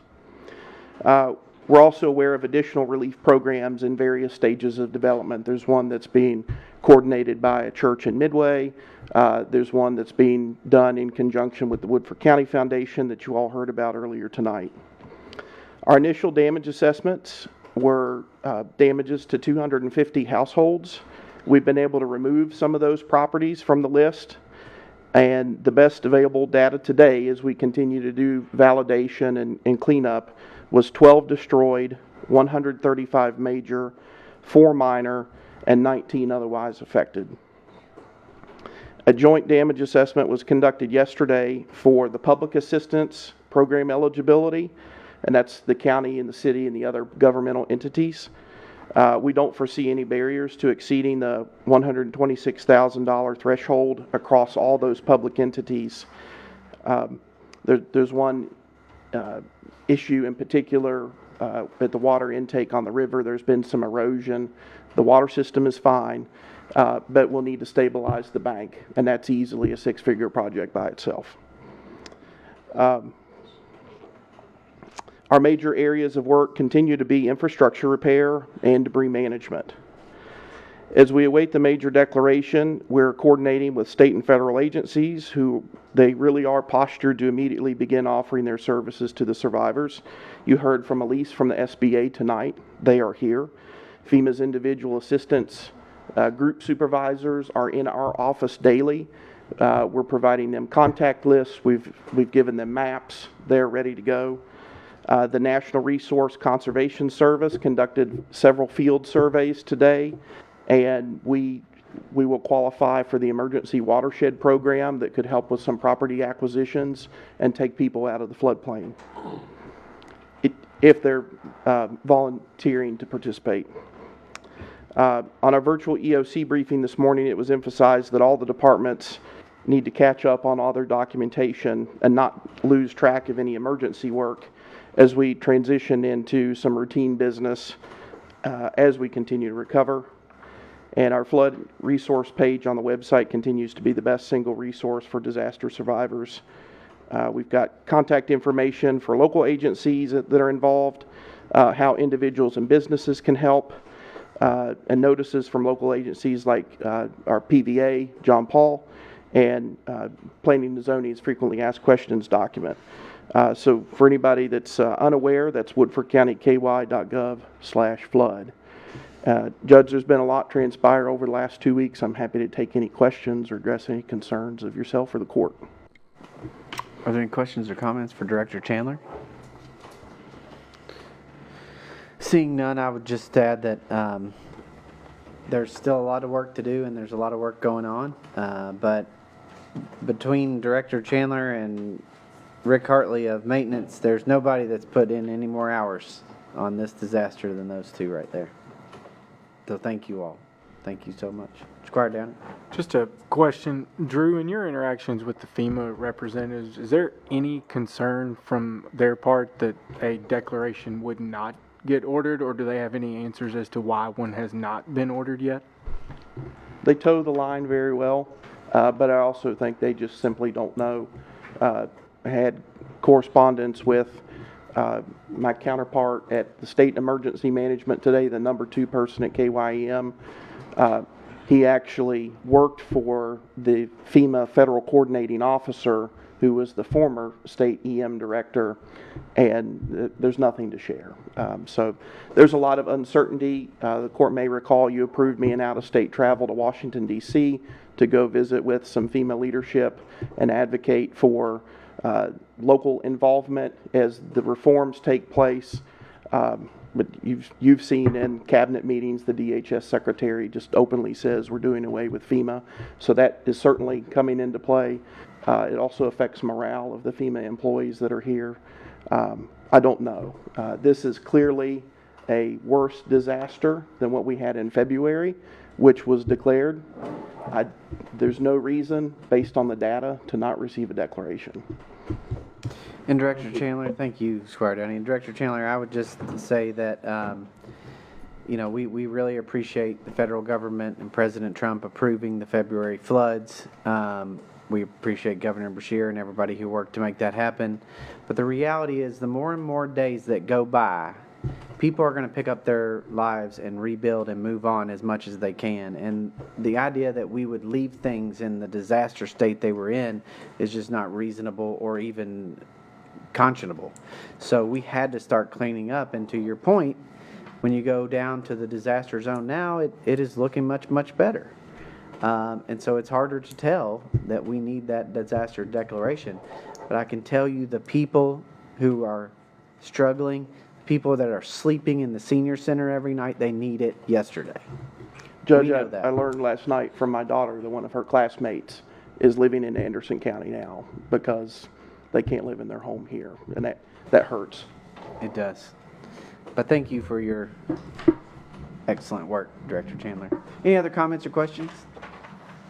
Seeing none. Yeah, thank you. Seeing none. You're more than welcome to be excused. Does anybody else have any reports for the court that I missed earlier? Then we do need to approve the training incentive for Magistrate Taylor pursuant to the statute. Motion by Squire Gentry, second by Squire Brown. All those in favor, please vote and signify by saying aye. Aye. All those opposed, nay. Judge, did we do the minutes? I didn't see those on the agenda.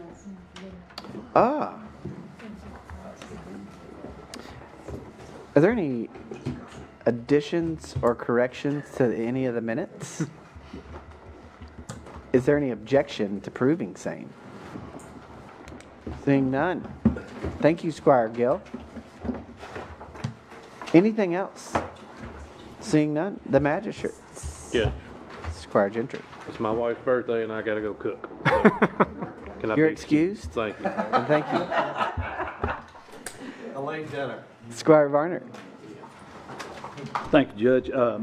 Planting season has began, so you'll see your local farmers on the road with their equipment. So be cautious when you're coming over hills, and especially Dry Ridge Road, because it might be me. So thank you very much, Judge. Thank you, Squire Varner. Squire Carl. Thank you, Judge. Squire Downey. Main Street clean sweep this Saturday, 9 to noon, 2 locations, Courthouse and Walter Bradley Park in Midway. Thank you. Thank you. Thank you. Just one thing. This Thursday, April 24th at 6 p.m. at the library, there will be a program on Big Springs Bottom as part of the 2025 Black History Series organized by Sue Finney for the Huntertown Community Interpretive Park. Thank you. And in partnership with you, the Fiscal Court, the Historical Society. And that might be it. Oh, Jack Jewett House. Yes. Nothing, Judge. I just wanted to, I guess in light of our presentation from the Woodford Theater, I want to take a special recognition that the Northside musical Frozen kicks off their show on Thursday night as well, and I'm a little partial to the Queen, my daughter that night. So, yeah. I love that. Thank you. Thank you. Mr. County Attorney, sir. I have nothing, Judge, other than to tell Kenneth, Rick, Emily, thank y'all for staying. I don't know why. Yeah, I would have been. Thank you, Judge. Their timesheet might reflect that, Mr. County Attorney. I have about a 30-minute outline I'd like to present, quoting Judge Executive Kane in my opinions. Ain't nobody listening. Thank you, Scott. Like Alan, right? I do have one solemn note. Let me just say I hope everyone enjoyed a wonderful Easter with you and your families. But on a solemn note, we lost Jamie Tuttle. Jamie Tuttle was a important member of the Woodford County Schools. He was the treasurer of the Salvation Army, and it has been difficult on the Salvation Army to deal with his loss and the importance of him as treasurer. He also served on the Woodford County Public Schools Hall of Fame, which I have the honor of serving on, and his passing was shocking and saddening, and he was a great Woodford Countyan. So I'd like to adjourn in honor and memory of the great Jamie Tuttle. If we could observe a moment of silence.